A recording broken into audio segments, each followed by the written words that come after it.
Good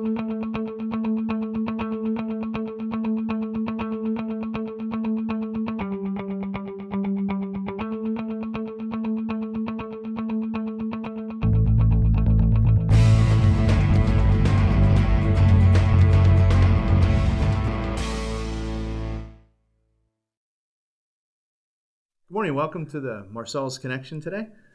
Today we have John Oliver with Oliver Natural Resources with us. And John is an expert for the past 35 years on being a broker of real estate and mineral rights in the state of PA and now in the West Virginia, Ohio. And over the past 35 years, John today is going to share with us how we should look at mineral rights, how we should buy land, and answer some of the most commonly asked questions that landowners want to know today. John, could you tell us a little bit about yourself and what you've been doing? Well, like you said, Bryan, I've been in the real estate and mineral business for 35 years, which involved leasing of coal, gas rights, and often timber. They kind of all go hand in hand. And through my years of experience, we've helped many people maximize their investment, which is usually their farm or their land. And that's what it's kind of all about. All of us want to get a good return on what we own and also have the financial result that is meaningful so that we can educate our children and have a nice life. So we try to help people get the most for what they own. And being that you're a local company for 35 years, it's just off the Turnpike in Irwin, is that correct? That's correct. It's about 45 minutes outside of Pittsburgh. You know the local area, the communities, the people. So it makes you feel a lot better working with someone local than someone driving up from out of state, possibly not knowing who they are or what they've had as far as past relationships. Well, that's true. That's very true, Bryan. There are a lot of people in the area from Texas and Oklahoma where there's other gas deposits. But as you stated, I live here. My family is here. I'm one of 11 children. And I have 7 of my own. So, we're committed to the area. And, you're going to see me on the street or in church or in the grocery store. I'll be here. John, maybe you can shed a little bit of light for our group and our listeners. I've been in meetings with landmen that go around, work with individual people that own real estate, and they present a lot of information on the do's and don'ts and what they will do and promises and when they'll receive their monies and their checks. Maybe you can help fill us in. One of the questions we get asked a lot here are, should I as a property owner be part of a landowners group where we work together to get a good rate and put things together, or should we work independently on our own to negotiate our own deals? What would you recommend is a good way to go with handling that situation?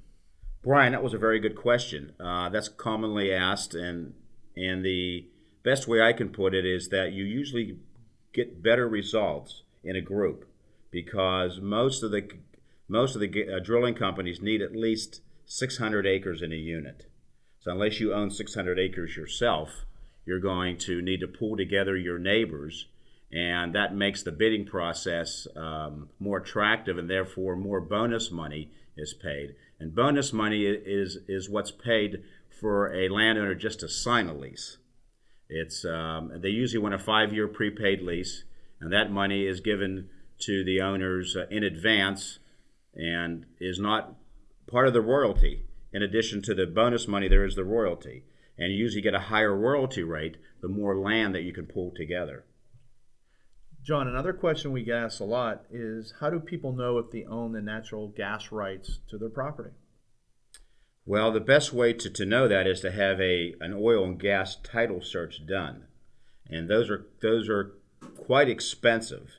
So a quick and easy way to find that out sometimes is to see if there's any shallow gas wells in your area.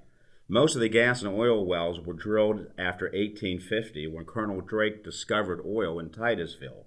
So if you owned your property from 1850 forward, you probably have a pretty good idea, but most of us don't. However, there are certain families that have had kept in the family that long. So a lot of areas do not have shallow gas production. If there's no shallow gas production in that area, there's a good probability that you own your oil and gas rights.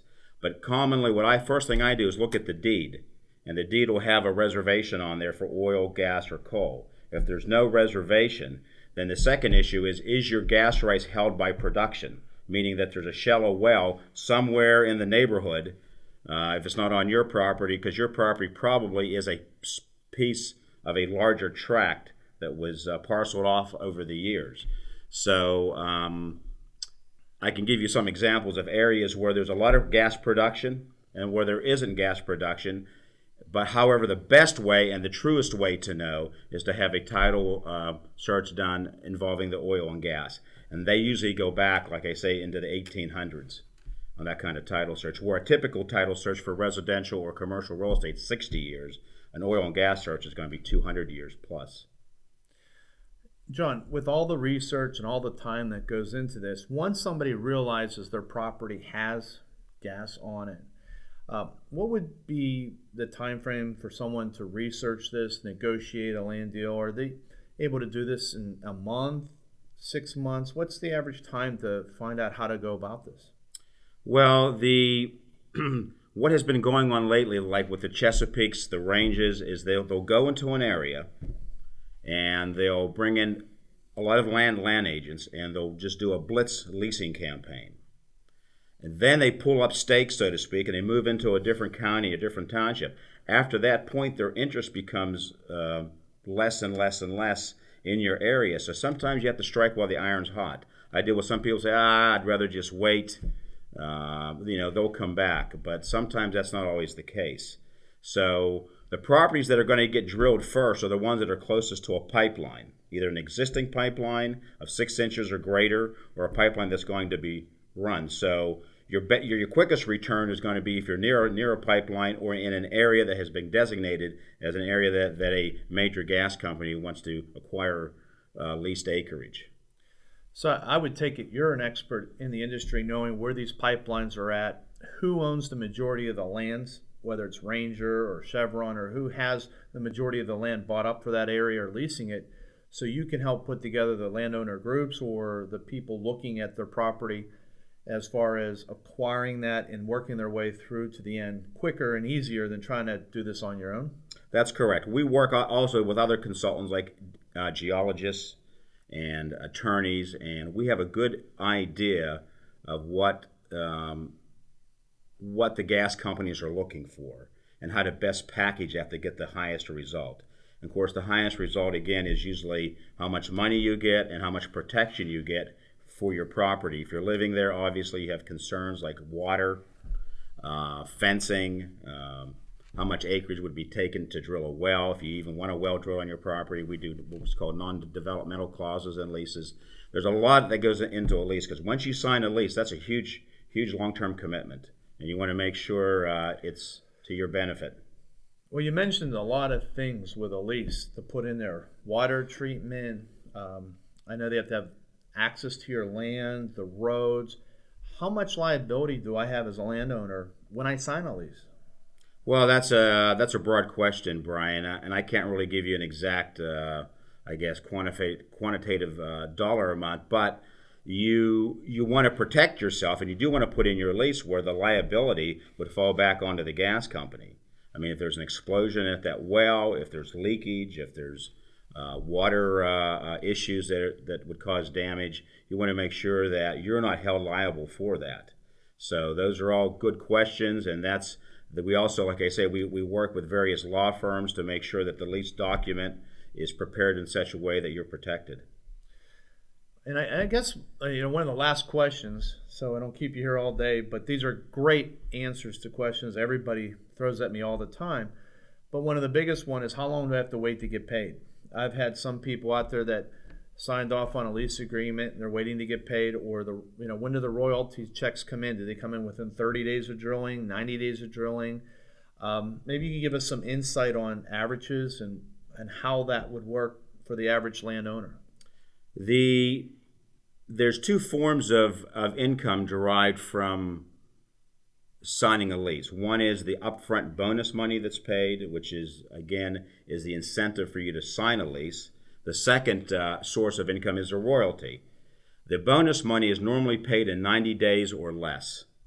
And that gives the gas and oil company time to do a title search to see if you do own your gas and oil. Right. The royalty check, again, is predicated upon how soon a well will be drilled.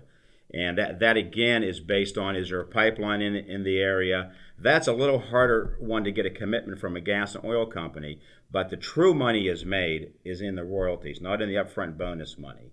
So I try to push for a drilling commitment from the gas and oil company.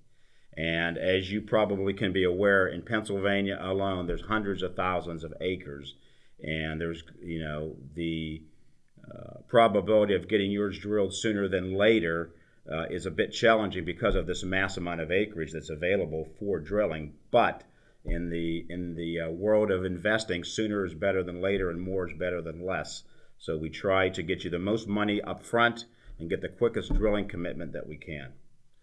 So, John, if somebody was going to call you today, what's the best way for them to reach you, and what would they need to have together so you can come out, meet with them, and give them an idea of what's going on with their property and what they could expect? Well, they could reach us on a toll-free number, which is 800-210-9556. They can go to our website, olivernaturalresources.com, and they could probably contact us through the Marcellus Connection. Yes. Absolutely, you can find you there, John. Okay. John, I'd like to thank you for your time today. It's nice to have you here. I'm sure you'll be a guest speaker again in the future on some other questions we have. We'll ask you back. Okay, Brian, I appreciate you having me, and look forward to coming back. All right. Well, we thank you for tuning in to the Marcellus Connection today. We hope everyone has a wonderful day. Thank you.